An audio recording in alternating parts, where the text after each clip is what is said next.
Hello everyone, আসসালামু আলাইকুম। আশা করি সবাই ভালো আছেন। আলহামদুলিল্লাহ আমিও ভালো আছি। এট লাস্ট অনেকদিন পরে একটা ভিডিও আপনাদের সাথে শেয়ার করার জন্য চলে আসলাম। তো আপনারা তো দেখে বুঝেই গিয়েছেন আজকের এই ভিডিওটা কি নিয়ে হতে যাচ্ছে। আমার ড্রাগন ফল গাছে কিছু ড্রাগন ফল আসছে আর সেগুলো পেকেও গিয়েছে, তো ভাবলাম যে আপনাদের সাথে একটু ভিডিও করে শেয়ার করা যাক। এই বছর এই ড্রাগনের সিজনের দ্বিতীয়বারের মতো ফল আসলো। তো এই বছরের প্রথমে যখন ফল আসছিল তখনই ভাবছিলাম আপনাদের সাথে শেয়ার করব ভিডিও করে, বাট শেয়ার করা আর হয়ে ওঠে নাই। আর আজকে হঠাৎই দেখতে পেলাম যে দুইটা ড্রাগন ফল একদম লাল টস্টস হয়ে পেকে গেছে আর বাকি দুইটা ড্রাগন ফল একটু লাল লাল হয়েছে। তো ভাবলাম যে ড্রাগন ফলগুলো পেরে দেন কেটে খেয়ে আপনাদের সাথে একটা ছোট্ট করে ভিডিও শেয়ার করা যায়। ড্রাগন ফলগুলোর সাইজ একদম মাশাআল্লাহ অনেক বড় বড়ই হয়েছে, যেটা আপনারা নিজের চোখেই দেখতে পাচ্ছেন। এখন অবশ্যই সবাই জানেন যে ড্রাগন ফলের সাইজগুলো বড় পেতে হলে আমাদের কি কি পদ্ধতি অবলম্বন করতে হবে। তো যারা জানেন না তাদের উদ্দেশ্যে আমি আবারও বলে দিচ্ছি। তো চলেন ড্রাগন ফলগুলো গাছ থেকে ছিঁড়তে ছিঁড়তে সেই বিষয়টা নিয়ে আপনাদের সাথে একটু ছোট্ট করে শেয়ার করা যাক। অবশ্য আমি গত বছর ড্রাগন ফল নিয়ে যে ভিডিওটি করেছিলাম তো সেটার মধ্যে আমি বলে দিয়েছিলাম আপনাদের কি কি পদ্ধতি অবলম্বন করতে হবে, কি কি করলে আপনার ফলন পাবেন বেশি এবং কি ড্রাগন ফলের সাইজটা অনেক বড় হবে। তো যারা আমার ওই ভিডিওটি ফার্স্ট টু লাস্ট দেখেছিলেন তারা তো অবশ্যই জানেন, আর যারা জানেন না তাদের উদ্দেশ্যে আমি আবারও বলে দিচ্ছি।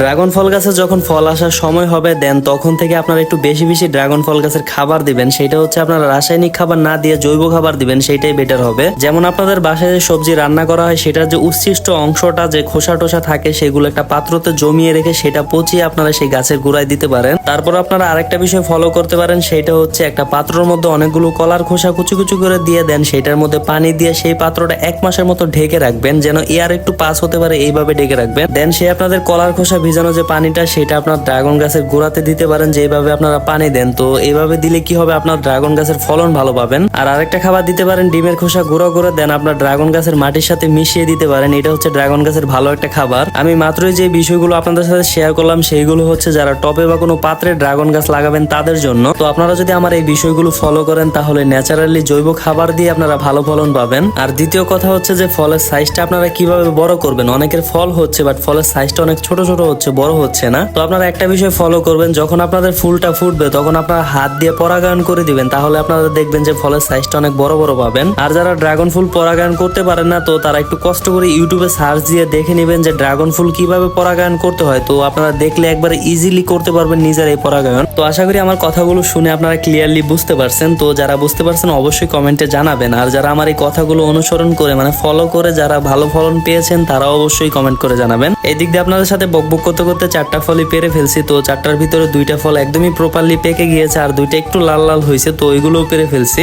এখন আমি ফলগুলোকে একটু ভালো করে ধুয়ে নিব, তার কারণ হচ্ছে ফলগুলোতে আমি পিঁপড়ানাশক কীটনাশক স্প্রে করেছিলাম, তা না হলে পিঁপড়া আমার ফলগুলোকে একদমই নষ্ট করে ফেলতো। শুরু থেকে আমি আমার ড্রাগন ফলগুলোতে পিঁপড়ানাশক কীটনাশক স্প্রে করার ফলে আমার ড্রাগন ফলগুলোতে তেমন ভাবে পিঁপড়া আক্রমণ করতে পারে না, বাট ড্রাগন ফলে প্রচুর পরিমাণে পিঁপড়া আক্রমণ করে। এই বিষয়টা আপনারা অবশ্যই খেয়াল রাখবেন, তা না হলে পিঁপড়া আপনাদের ফলগুলোকে একদমই নষ্ট করে ফেলবে। তো এই বিষয়টা আপনারা খেয়াল রাখবেন অবশ্যই। আর হচ্ছে ফুল থেকে ফল হওয়া পর্যন্ত পিঁপড়ানাশক কীটনাশক স্প্রে করবেন, তাহলে আর পিঁপড়া আপনাদের ফলগুলোকে একদমই নষ্ট করতে পারবে না। তো আশা করি আপনারা বিষয়টা ক্লিয়ার হইতে পারছেন। আর যারা এখনো বুঝতে পারেন না তারা আমার এই ভিডিওর কমেন্ট বক্সে কমেন্ট করতে পারেন, আমি কমেন্টের রিপ্লাই দিয়ে আপনাদেরকে বোঝায় দেওয়ার চেষ্টা করব। এই তো আপনাদের সাথে বকবক করতে করতে আমার ফলগুলো প্রপারলি ভালো করে ধোয়া হয়ে গেছে। তো এখন ফলগুলো কেটে তারপরে খাওয়ার পালা। এই তো ফলগুলোকে কাটার জন্য বসে বললাম, তো বিসমিল্লাহ বলে কাটাকাটি শুরু করে দিলাম। আমি আবার এত প্রফেশনালি কাটতে পারি না, নিজের মতো করে কাটবো। এমনিতে আমার ড্রাগন ফল কাটতে ভালোই লাগে, আর এই দিক দিয়ে নিজের গাছের ড্রাগন ফল বলতে কথা, নিজের গাছের ড্রাগন ফল নিজের হাতে পেরে কেটে খাওয়ার মজাই আলাদা। তো যাই হোক ড্রাগন ফলটা কাটতে থাকি। আর আপনাদের কাছ থেকে আমার একটা বিষয় জানার খুব ইচ্ছা, তো